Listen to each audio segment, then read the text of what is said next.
Israel continues strikes on Gaza's southern city of Rafah, near the border with Egypt, where more than 1 million Palestinians, some displaced multiple times by the war, seek safety. Their fate was discussed by diplomats in New York, where on Tuesday the United States again vetoed an Arab-backed UN resolution demanding an immediate ceasefire in Gaza. It's the third U.S. veto since Israel's military offensive on the Palestinian enclave that followed Hamas' October 7th attack on southern Israel. Palestinian UN envoy Riyad Mansour called the move reckless and dangerous. Shielding Israel even as it commits the most shocking crimes, while exposing millions of innocent Palestinian civilians to its wrath and more untold horrors. It is not Israel that should be protected by the veto. It is Palestinian children, women, and men who must be protected by this Council acting now. The U.S. proposed its own draft resolution that calls for a temporary ceasefire in Gaza up to 6 weeks, only after a hostage deal between Israel and Hamas is secured.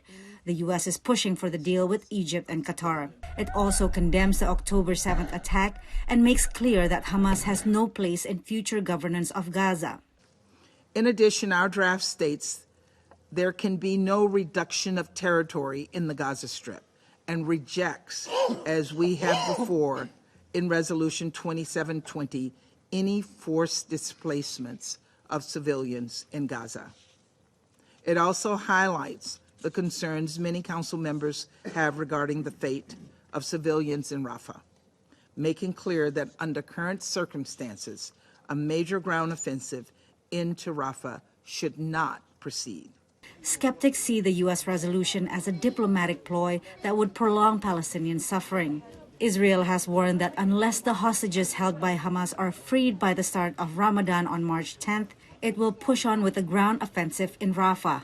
Every day there are threats and statements. We don't know where to go. However, the U.S. resolution does show Washington's hardening stance on Israel's conduct of the war. This is the first time that the US has proposed a text which really does include some fairly strong implicit criticism of Israel's campaign in Gaza and the situation in the West Bank. And I think that the Biden administration may be sending a subtle sign that it will continue to protect Israel at the UN, but its patience is not limitless. Israeli Prime Minister Benjamin Netanyahu has vowed not to bow to international pressure.